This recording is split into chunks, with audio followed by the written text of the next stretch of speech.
নমস্কার, আমি ভাস্কর গাঙ্গুলি। অভাব এই শব্দটির নানান প্রক্ষোভে মানুষের জীবন নানান খাতে বয়ে চলে। সেই রকমই একটি গল্প আলোর নিচে আমাদের আজকের নিবেদন, যেখানে আমরা বলবো এক সহজ সরল গ্রাম্য যুবকের জিগোলো হয়ে ওঠার কথা ও তার পরিণতি। গল্পটির রচনা আমার নিজের, পাঠে থাকছেন আমার সঙ্গে শ্রীমতী চৈতালি চক্রবর্তী। এই গল্পে ব্যবহৃত শ্রী মুকুল চৌধুরীর লেখা লোকগীতিটি গেয়েছেন শ্রীমতী নহলী বন্দ্যোপাধ্যায়। গল্পের প্রচ্ছদটি এঁকেছেন শ্রী অরিন্দম নন্দী। শুরু করছি আমাদের আজকের নিবেদন আলোর নিচে। নাক কুঁচকে জাবদা খাতা থেকে চোখ তুলে লোকটা প্রশ্ন করে, নাম কি?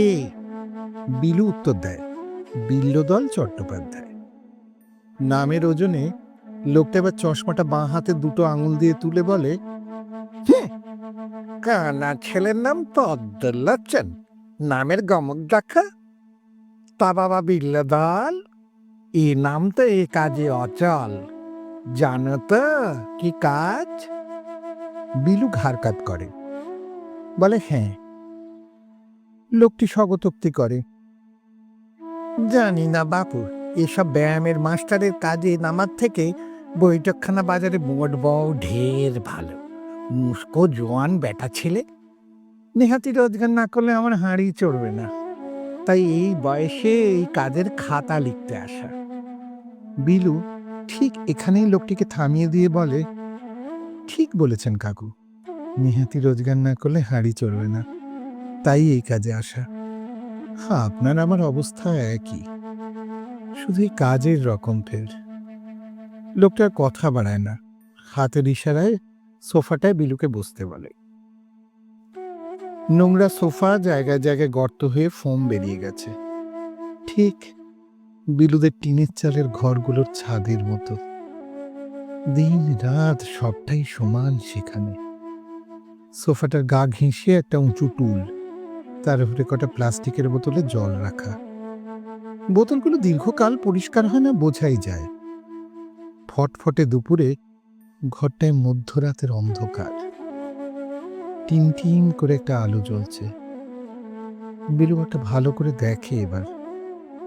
বাইরের দরজা দিয়ে ঢুকে এই ঘরটা আসলে একটা বড় ঘরের অংশ, ছাদ পর্যন্ত কাঠের পার্টিশন দিয়ে আলাদা করা। লোকটার পেছনে একটা সরু দরজা। এক কথায় ঘরটা একটা বেশ গা ছমছমে ভাব। বিলু একবার লোকটার মুখের দিকে তাকায়। মোটা চশমার আড়ালে ঘোলাটে চোখ দুটো হিসেব মেলাতে ব্যস্ত। মাঝে মাঝে কোনো একটা জায়গা থেকে 500 টাকার নোট বার করে বান্ডিল বানাচ্ছে, আর ওপরে ছোট ছোট কাগজে কিসব লিখে বান্ডিলে গুঁজে রাখছে। বিলুর মনে হলো লোকটার নাম নিঘাত নিবারণ বা পতিতপাবন বা নিদেন পক্ষে নিতাই হবে। একদম সাদা কালো বাংলা সিনেমার কেরানি চরিত্রের টাইপকাস্ট। লোকটা এবার ওই সরু কাঠের দরজাটা একটু ফাঁক করে কাউকে বলল, নতুন একটা ছেলে পাঠাবো। ভেতর থেকে কি উত্তর এলো বোঝা গেল না। লোকটা ফিরে এসে ঘর ঘর করে কাঠের চেয়ারটা টেনে বসে, আবারও নিজের জাবদা খাতাটায় ডুব দেয়। বিল্লদল বা বিলু এই ফেব্রুয়ারিতে 25-এ পড়েছে। বর্ধমানের আশেপাশের একটা গন্ডক গ্রামে একটা টিনের চালা তাদের পৈতৃক বাসভূমি। বাবাকে বিলু শেষ কবে সুস্থ দেখেছে ঠিক মনে করতে পারে না। আগে একটা ফ্যাক্টরিতে লেবার খাটত। কোম্পানির মালিক ক্রমাগত শ্রমিক আন্দোলনের চাপে হয়রান হয়ে একদিন ফ্যাক্টরির দরজায় তালা ঝুলিয়ে জমিটা একটা রিসোর্ট মালিককে বিক্রি করে অনেকের সাথে বাবাকেও বেকার করে দিয়ে পাত্তারি গোটালো। মধ্যবয়সে চাকরি খুইয়ে অসুস্থতাকে সঙ্গে করে সেই যে বাবা ঘরে বসে গেল, আর সোজা হয়ে দাঁড়াতে পারল না। নিত্য অভাব আর 5টা নানা বয়সের সন্তানের ভবিষ্যতের চিন্তায় খড়খড়ে সৎমা আরও কিরম খড়খড়ে হয়ে গেল। সব রাগ গিয়ে পড়ল বিলুর ওপর, যেন বিলুর গ্রহদোষী তাঁদের সংসারের বিপর্যয়ের একমাত্র কারণ। সবচেয়ে বড় বিলু সে বছর মাধ্যমিক পরীক্ষা দিয়েছে। অতঃপর সংসারের হাল ধরতে বই খাতা কুলুঙ্গিতে তুলে রাস্তায় নামল সংসার বাঁচাতে। 16 বছরের ব্রাহ্মণ সন্তান, গাঁগঞ্জে চায়ের দোকানে কাপ ডিশ ধোয়া কি বর্ধমানের কোনো হোটেলে বেয়ারার কাজ তার জাত্যাভিমানের বিরুদ্ধে। কাজেই শুরু হলো জাত ব্যবসা, পৌরোহিত্য। গ্রামের গরিব গুরব পরিবার নিজেরাই ভালো করে খেতে পায় না, তো পুরুষ দেখে কি পুজো করবে? কালে ভদ্রে লক্ষ্মী সরস্বতী পুজো দিয়ে কি আর হাঁ করা সংসার চলে? শেষে বিলুর স্কুলের এক মাস্টারমশাই বর্ধমানের এক বই খাতার দোকানে ওকে জুতে দিলেন। পই পই করে বলে দিলেন, কেউ বয়স জিজ্ঞেস করলে যেন বলে 20। সেই শুরু হলো বিলুর সরস্বতীর সাধনা ছেড়ে সরস্বতীর বিপণন। হঠাৎই ওই কাঠের সরু দরজাটা খুলে এক রাশ আলো মেখে একটা ছেলে বেরিয়ে এলো। খোলা দরজাটা দিয়ে আসা আলোয় ঘরটা ঝলমল করে উঠল। জোরালো আলোর হঠাৎ বিক্ষেপে চমকে তাকালো বিলু। ছেলেটির পরনে অত্যাধিক টাইট কালো জিন্স আর কালো টি শার্ট, এক কানে একটা পাথর ঝকমক করছে। দুটো হাতে যত দূর দেখা যায় সবটা ট্যাটু করা, চুলগুলো ছোট করে ছাঁটা, নিখুঁত কামানো মুখ, পেশিবহুল শরীরটা যেন টি শার্ট ফুঁড়ে বেরিয়ে আসতে চাইছে। ছেলেটা সোজাসুজি বিলুর দিকে তাকিয়ে বলে, তুমি বিল্লো, এসো, ম্যাম ডাকছেন। বিলুর হাঁটু দুটো এবার কেঁপে উঠল একটু। এই অসম্ভব স্মার্ট ছেলেটির সামনে তার গ্রাম্য সাবলীলতা কোথাও যেন একটু হোঁচট খেল। মনে হলো ও যেন একটা আলো আঁধারির অজানা ছায়াপথে পা রাখতে যাচ্ছে, যেখানে কোথাও মিলিয়ে যাচ্ছে ওর অতীত পরিচয়। ছেলেটির পেছন পেছন বিলু ওই সরু দরজাটা দিয়ে আলো ঝলমলে ঘরটায় পা রাখে। অবাক হয়, এই ঘরটারই একটা কোণ এরকম অন্ধকার ঘুটঘুটে। প্রাথমিক অস্বস্তি কাটিয়ে ছেলেটিকে জিজ্ঞেস করে, আপনাদের জিমটা কি এখানেই? ছেলেটি উত্তর দেয়, হ্যাঁ, ওপরের ফ্লোরে, ওটার অন্য এন্ট্রান্স। এই ফ্লোরে শুধুই অফিস, এখানে আমরা ছাড়া বিশেষ কেউ আসে না। বিলু আর কথা বাড়ায় না। ম্যাম অর্থাৎ মালকিন মিসেস প্রমীলা বাজাজের কেবিনে এসে ঢোকে। বিশাল কেবিন, সুন্দর রুচিশীল সাজসজ্জা। এরকম ভাবে যে বাস্তবে ঘর সাজানো যায় তা বিলুর কল্পনার অতীত। ওদের এই পোড়ো বাড়ির ফুটো টিনের চালের বাইরে এধার ওধার সম্পন্ন যে কজন লোকের বাড়ি যাওয়ার সৌভাগ্য ওর হয়েছে, তাতে কোথাও এরকম সাজানো ঘরও দেখেনি। বহু জিনিসের নামও জানে না। নিজের একমাত্র ভালো পোশাকটিও যেন এখানে বড্ড বেমানান থাকে। দরজার দিকে পেছন করে একটা লম্বা গদিওয়ালা রিভলভিং চেয়ারে মিসেস বাজাজ বসে কারো সাথে ইংরেজি হিন্দি মিশিয়ে ফোনে কথা বলছেন। এক বর্ণও বিলু বুঝতে পারে না। সাথে ছেলেটি খোলা দরজায় ঠক ঠক করে বলে চেয়ার সমেত ওদের দিকে ঘুরে যান। বিলুর ব্যাপারটা বেশ মজার লাগে। জীবনে এত সুন্দর মহিলা বিলু দেখেনি। মোমের মতো রং, কাটা কাটা মুখ, চোখ, নাক, ছোট করে কাঁধ পর্যন্ত রং করা চুল, স্লিভলেস বড় গলা ব্লাউজ আর শিফন শাড়ি, গলায় একটা সরু চেনের সাথে মানানসই একটা লকেট। বয়সটা বোঝার উপায় নেই। বিলুর কিরম অস্বস্তি হয়। এইরকম খোলামেলা পোশাকের শহুরে মহিলা ও আগে কখনো দেখেনি। বিলুর মনে হলো উনি বিলুর অস্বস্তিটা বুঝেও নিজেকে সামলানোর কোনো চেষ্টা করলেন না। এক মুখ হেসে ভদ্রমহিলা বললেন, welcome to elite gym. Bilu মাথামুন্ডু কিছুই বুঝল না, হাঁ করে তাকিয়ে থাকলে ওনার মুখের দিকে। উনি এবার বিলুর মুখের দিকে তাকিয়ে প্রশ্ন করলেন। What's your name? বিলু গ্রামের স্কুলে যেটুকু ইংরেজি পড়েছে তার জ্ঞান সম্বল করে বুঝল উনি ওর নাম জিজ্ঞেস করছেন। ভেঙে ভেঙে তুতলে উত্তর দিল, আগে মাই নেম ইজ।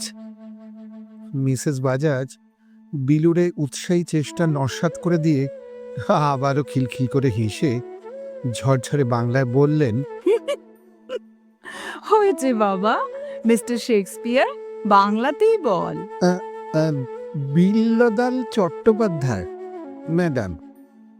উনি এবার একটু গম্ভীর হয়ে বললেন, ম্যাডাম নয়, ম্যাম। যাকে সে যে দলই হোক, তোকে একটা নতুন নাম দেব। এত বড় নাম আমাদের ক্লায়েন্টরা ডাকতে পারবে না। এবার বিলু একটু সপ্রতিভ হয়, বলে, আমার ডাক নাম বিলু, ওই নামেও আমায় ডাকতে পারেন। আমার আগের মালিক উনিও আমাকে বিলু বলেই ডাকতেন। না না, বিলু ফিলু চলবে না।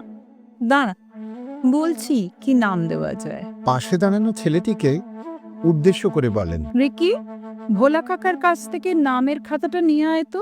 ছেলেটি আবারও ওই সরু কাঠের দরজাটা ঠেলে মিলিয়ে গেল।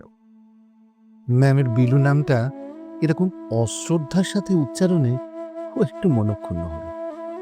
বুঝল না জিমের ফিটনেস ট্রেনার হতে নাম এত গুরুত্বপূর্ণ কেন।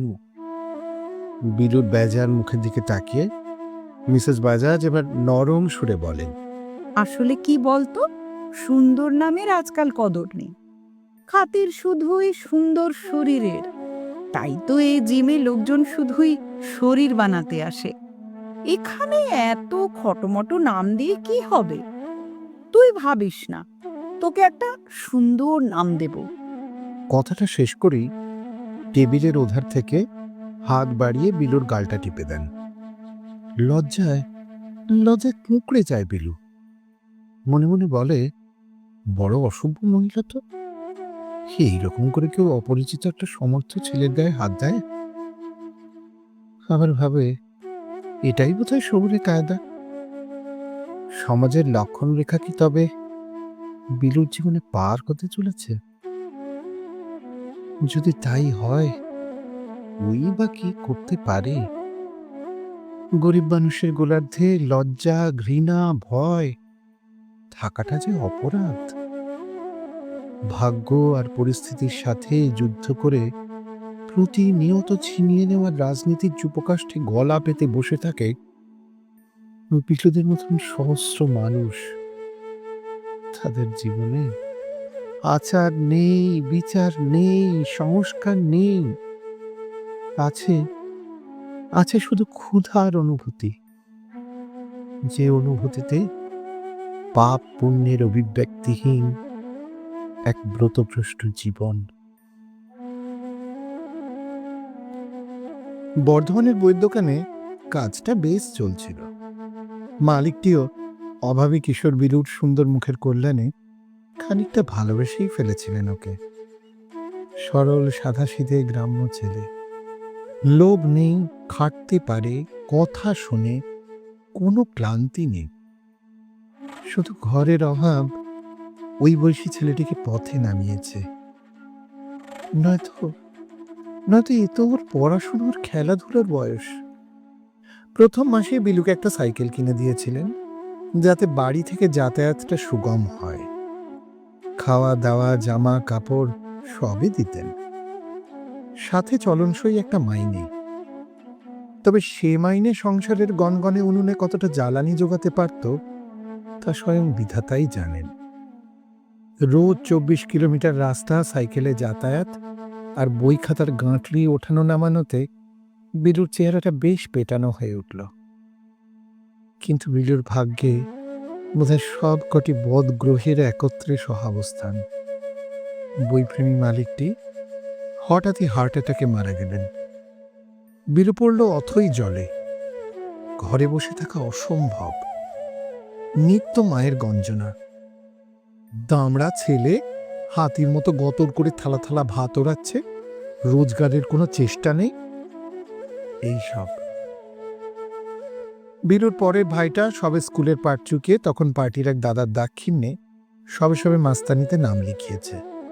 সেই যা 2-4 পয়সা ঘরে আনে, তবে তার ঠাঁট বাঁট বেশ অন্যরকম। কদিন যে সে জেলের বাইরে থাকবে বোঝা দায়। এভাবেই মায়ের গঞ্জনা, ভাই বোনেদের হেলাছেদ্দা আর বাপের মৌনতায় দুর্বিষহ দিনগুলো কেটে যাচ্ছিল। অন্ধকার ভবিষ্যতে আশার আলোক রেখা শুধুই অপেক্ষার কালাতিপাত। ভাগ্য যার জন্মলগ্নেই স্বজন হারা করেছে, তার তো অনুকম্পাও প্রাপ্য নয়।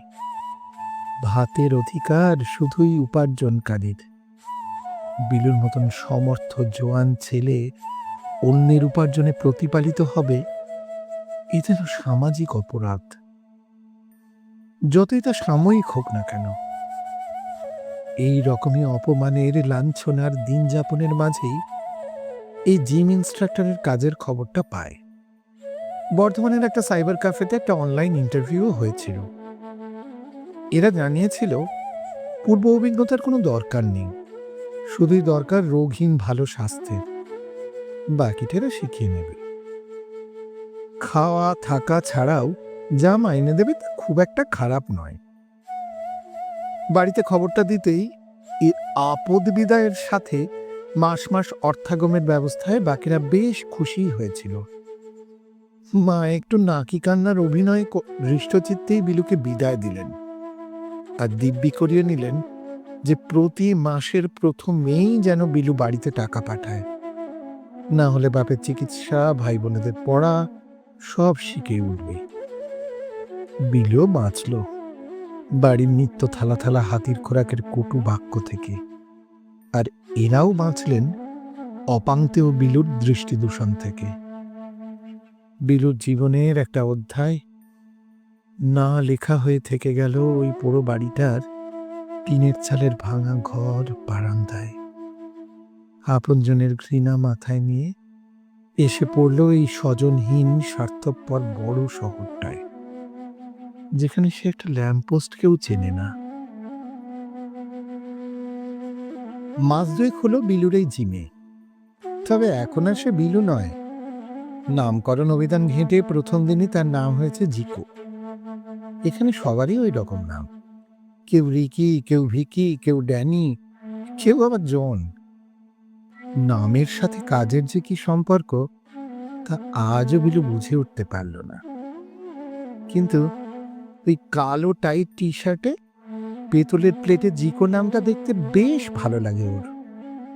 কাজটা মন্দ নয়, অন্যকে শেখানোর সাথে সাথে নিজেরও শরীরচর্চা। তবে জিমের মেম্বাররা সবাই মধ্যবয়সী মহিলা। এনারা নাকি সব বিশাল বড় লোক। ভোলা কাকার কথায় এরা ভোর রাত অব্দি পার্টি করে, মদ খেয়ে মাতলামি করে, সারা দিন শুয়ে বসে মেদ জমায়, আর জিমে এসে সেই মেদটাই ঝালায়। বিলু এখন অনেক স্মার্ট হয়েছে, টুকটাক ইংরেজি হিন্দি বলতে বুঝতে পারে। নাচ শিখছে জিমে, সে নাচকে আবার বলে জুম্বা। তবে বিলুর এদের যেন কিরকম হৃদয়হীন মনে হয়। চলছে, ফিরছে, হাসছে, নাচছে,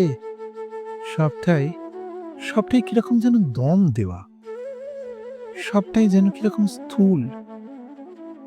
বিলুর অমেরুদণ্ডী সরীসৃপ জীবনে হীরা একটা আমোদের মতো।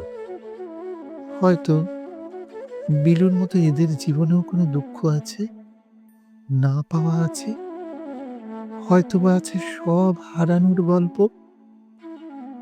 এই 3 তলা বাড়িটার দোতলায় পুরোটাই জিম, একতলায় খানিকটা জায়গা নিয়ে প্রমীলা বাজাজের ব্যক্তিগত অফিস। সেটার এন্ট্রান্স পেছনের গলিতে। জিমের এন্ট্রান্স বড় রাস্তার ওপর থেকে। দোতলায় জিমের পেছনে একটা সিঁড়ি, সেটা দিয়ে 3 তলায় ট্রেনার্স হোস্টেলে যাওয়ার রাস্তা। আবার ওই সিঁড়ি দিয়ে নিচে নামলেই অফিস। সিঁড়ির দরজাটা শুধুই বিলুদের ব্যবহারের জন্য। আর প্রমীলা বাজাজের অফিসে যদি বাইরে থেকে আসতে হয় তবে এই ভোলা কাকার অন্ধকূপ টোপকে। ভোলা কাকার পুরো নাম ভোলানাথ নস্কর। এই অফিসে ওনার বেশ খাতির আছে। উনি প্রমীলা বাজাজের বাবার সময় থেকে আছেন। কানা ঘোষও উনি এদের ব্যবসার সব গোপন খবর জানেন। তবে বিলু এসবে আগ্রহ দেখায় না। কে জানে, এসব কথা জানতে চাইলে যদি এই সোনার চাকরিটা খোয়া যায়। বিলুর জীবনে সচেতন অসচেতন প্রতিরোধ তো কম নেই। সবটা জুড়েই এক প্রতিনিয়ত টিকে থাকার লড়াই। অভাব, এই শব্দটা যে এত কুশ্রী, এত ভয়াল, এত মায়া দয়াহীন, তার উপলব্ধি বিলুর বয়স সন্ধির সঙ্গী। যে সঙ্গী ওকে ধাক্কা দিয়ে সরলতার দরজা পার করে দিয়েছে। কাজেই অসাবধানী চালে আর চায় না সেই দুঃস্বপ্নের দিন যাপনে ফিরে যেতে। মাঝে মাঝে নিজের অবসরে গিয়ে ভাব জমায় ভোলা কাকার সাথে। এই আলোময় অফিসের শুরুটা কেন এত অন্ধকার, সেটা বিলুর মনে একটা প্রশ্ন। ভোলানাথের কথায়, আমি যে আলোর নিচে বাস করি রে, তাই তো আমি আঁধারবাসী। অফিসে ঢুকলেই ভোলা কাকা হেসে কখনো বলেন, তা বাবা বিল্লদল, নামটা খোয়া গেল শেষে। আবার কখনো বলেন, জিকো নামটা পছন্দ হয়নি বুঝি খোকা বাবুর? আরে অত রাগ করিস নে, গরিবের আবার রাগ ঝাল, ভিক্ষের চাল আবার কাঁড়া কাঁড়া। আবার কখনোই নিছক গল্প করেন, জানতে চান বাড়ির কথা, স্বগতোক্তি করেন। এটা কেউ ছিবড়ে করে নেবে সংসার। ওরে নিজের কথা ভাব একটু। আত্মত্যাগের নেশা যে মদের নেশার থেকেও খারাপ। এত কিছুর মাঝেও বিলু বোঝে মানুষটার একটা টান আছে বিলুর ওপর। দু একদিন নিচে না গেলেই খোঁজ নেন, জিজ্ঞেস করেন, কিরে বেটা, কাদের নিচে যাসনি যে? একদিন কাজের একটু ভুলে প্রমীলা বাজাজ সকলের সামনে বিলুকে কটা কড়া কথা বলেছিলেন। সে খবর কানে যেতেই নিজে থেকে নিচে ডেকে পাঠালেন। গায়ে মাথায় হাত বুলিয়ে বললেন, ওর কথায় কিছু মনে করিস না বাপ। ওর কি কম চাপ রে, আমরা কতগুলো লোক ওর ঘাড়ের ওপর বসে বলতো। এই নিষ্ঠুর পৃথিবীতে নিজের বাবাও কোনোদিন এভাবে বিলুকে মন খারাপের দিনে স্নেহের স্পর্শ দেননি। এই অনাত্মীয় মানুষটার আত্মার খাঁচায় নিজের অস্তিত্বের শিলমোহর খুঁজে পেয়ে ও যেন আবেগ তাড়িত হয়েছিল। ভোলানাথ আদর করে চোখ মুছিয়ে হেসে বলেছিলেন, দূর পাগল, তুই ঠিক আমার ছেলেটার মতো। আর বিজুর মন পঞ্চেন্দ্রিয় সীমার ওপারে ঝোলে সেই মনের চাবিটা। ভাষা দিয়ে তো সে চাবি খোলা যায় না। সে তালা খুলতে একটা স্থিরশীল মন লাগে। বিলুর মনকে ইন্দ্রিয়ের বেড়া টপকে শহুরে শব্দ সংকেতের তোয়াক্কা না করে বাৎসল্য দিয়ে জয় করে নিয়েছিলেন ভোলানাথ। এভাবেই দিন যায়, মাস যায়, যান্ত্রিক ছন্দে ঘর ঘর করে জীবন কাটে তার নিজের তালে। এর মধ্যেই বিলুর জীবনে আবার এক মহা বিপর্যয়। হঠাৎই একদিন প্রমীলা বাজাজ বিলুকে বলেন যে ওদের এক ক্লায়েন্ট মিসেস শর্মা কদিন জিমে আসতে পারবেন না। বিলু যেহেতু ওনার পার্সোনাল ট্রেনার, তাই কদিন ওনাকে বাড়িতে গিয়ে এক্সারসাইজ করাতে হবে। আর এখানেই বিলুর জীবনের আর এক অধ্যায়ের সূত্রপাত। মিসেস শর্মার বাড়িতে এক্সারসাইজ বেশ ভালোই চলছিল। উনি রোজই বিলুকে নানান রকম ফলের রস খাওয়াতেন আর নিজেও খেতেন। একদিন বিলু বুঝতেই পারল না সেই ফলের রস খাওয়ার পর কি হলো।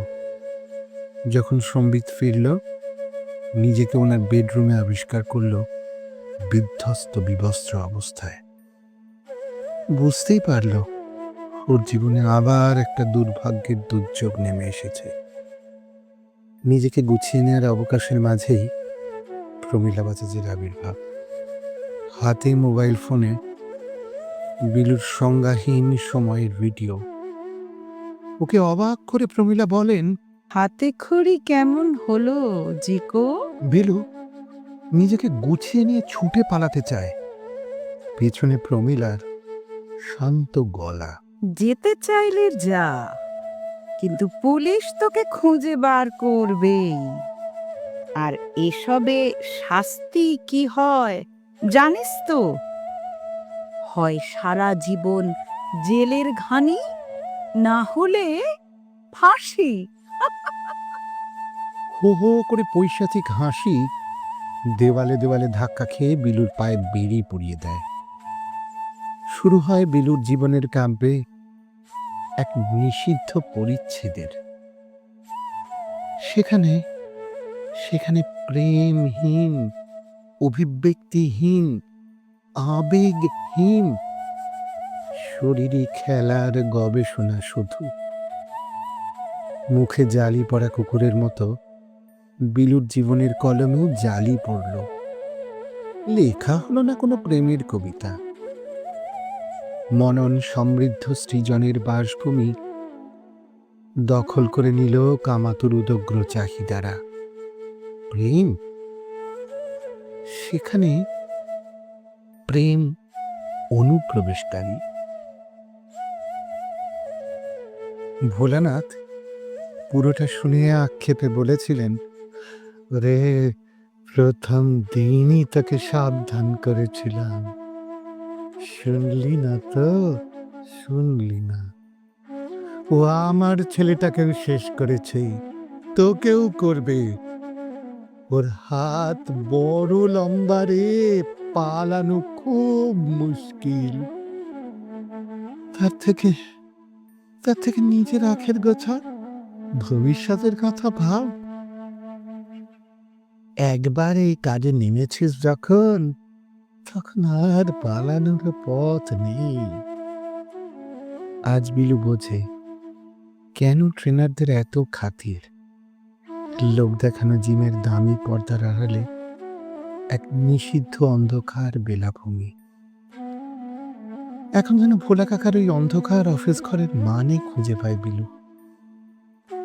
ঈদের আলো ঝলমলে জীবনের তলায় অন্ধকারে সাঁতার কাটে বিলুরা, শুধু খুঁটে খেতে চায় না বলে, শুধু খেটে খেতে চায় বলে। বাড়ির চাহিদা দিন দিন বাড়ছে। ছোট ভাইটা বার্থডে জেল খেটে এখন বাড়িতে বেকার বসে। বোনটারও বিয়ের বয়স হয়ে যাচ্ছে। বাবা আরো অসুস্থ, ঘরে চাল ভেঙে পড়েছে।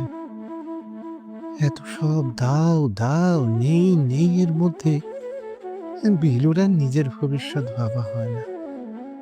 আত্মত্যাগের সর্বনাশা নেশায় নিজেকে তিলে তিলে শেষ করতে থাকে, ভোলানাথের শত নিষেধ সত্ত্বেও।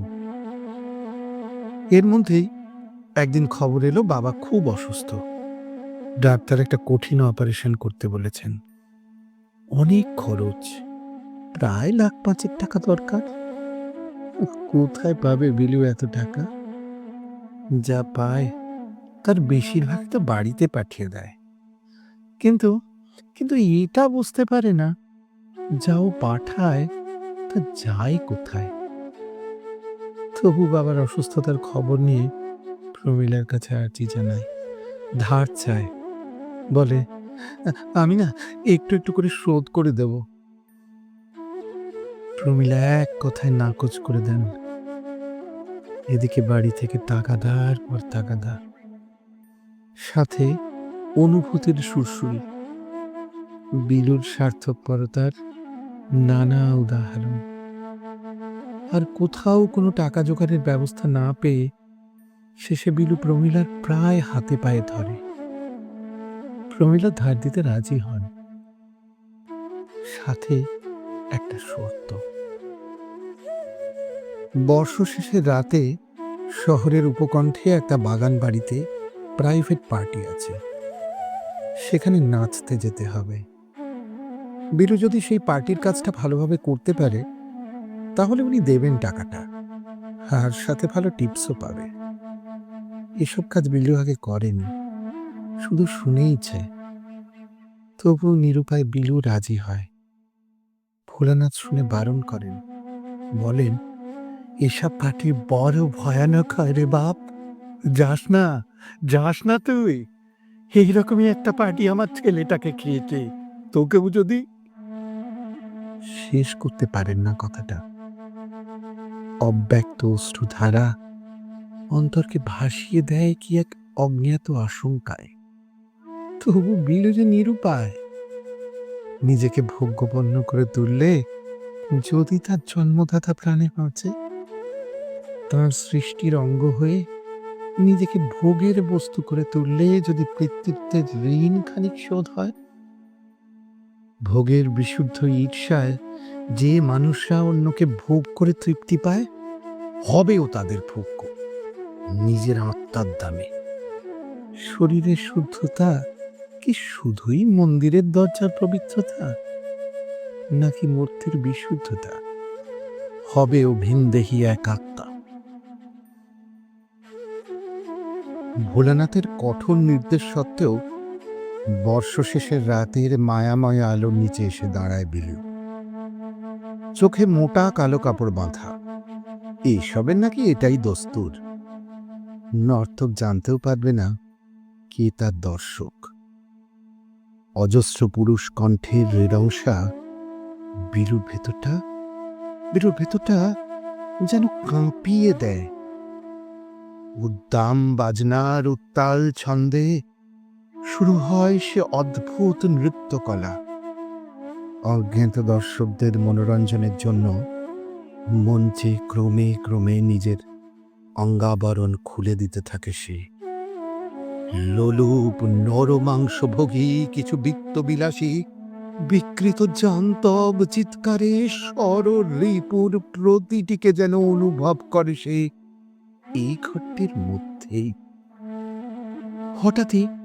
হঠাৎই সে জান্তব চিৎকার অজস্র ক্ষুধার্ত নেকড়ের লালসা নিয়ে বিলুর ওপর ঝাঁপিয়ে পড়ে। বিলুর আর্তনাদ ঢাকা পড়ে যায় জোরালো বাজনার বিবরে। অচেতন বিলু পড়ে থাকে সেই নৃত্যশালার অন্ধকার গহ্বরে। চেতনা হারানোর কোনো এক স্তরে কানে আসে এক বৃদ্ধের মমতা নিংড়ানো আর্ত চিৎকার। বিলু রে, বাপ আমার, ও বিলু, কোথায় গেলি তুই বিলু রে? শান্তিতে চোখ দুটো বন্ধ হয়ে আসে সংজ্ঞাহীনতার শেষ স্তরে।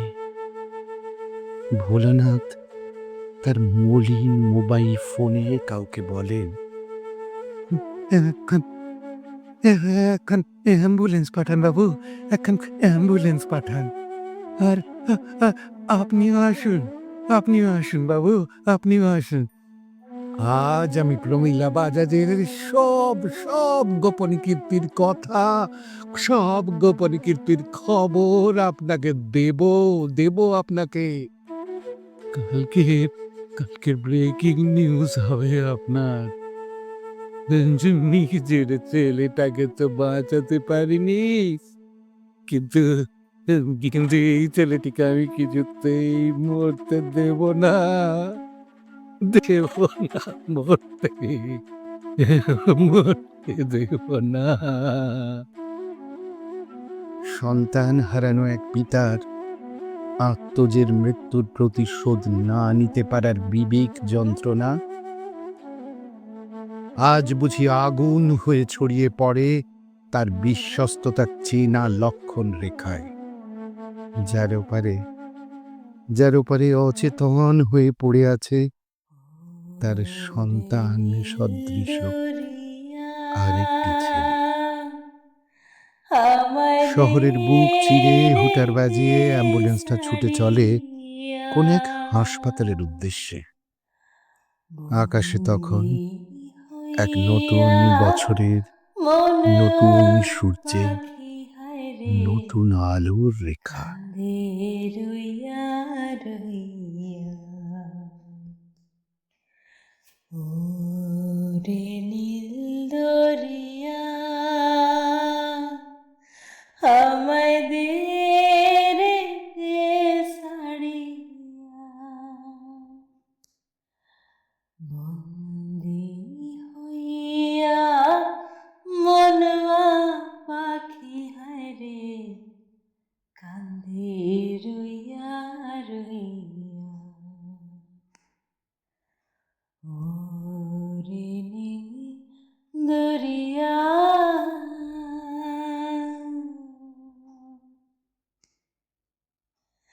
কাছের মানুষ দূরে থইয়া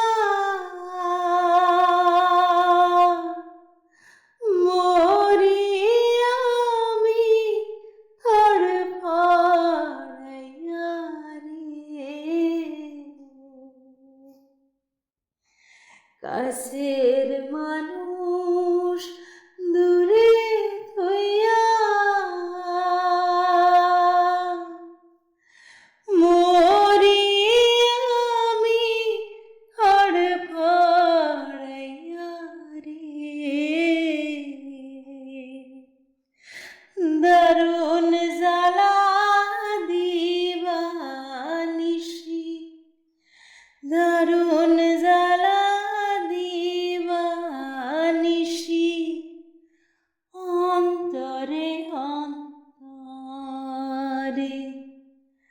আমার এত সাধের মন বধুয়া রে কি জানি কি করে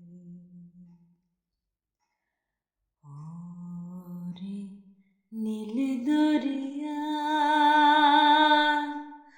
আমায় দে রে ছাড়িয়া বন্দি হইয়া মনবা পাখি হায় রে কান্দে রইয়া রইয়া ওরে নীল দরিয়া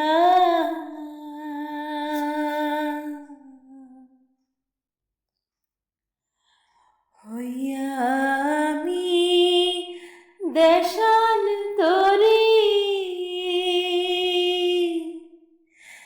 দেশ বিদেশে পীড়াই তরি রে হইয়া আমি দেশান্তরী দেশ বিদেশে পীড়াই তরি রে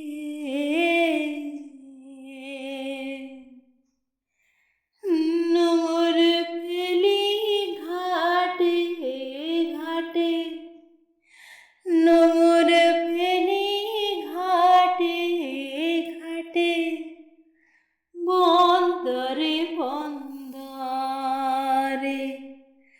আমার মনের নোংর পইড়া রইছে হায় রে সারিং বাড়ির ঘরে এই না পথ ধরিয়া আমি কত যে গেছি সইলা একলা ঘরে মন গল্পটি কেমন লাগলো তা কমেন্টে জানার অপেক্ষা অবশ্যই রইল। আমাদের সকলের তরফ থেকে আপনাদের অসংখ্য ধন্যবাদ। আবার দেখা হবে আরেকটি গল্প নিয়ে আগামী সপ্তাহে। ভালো থাকবেন।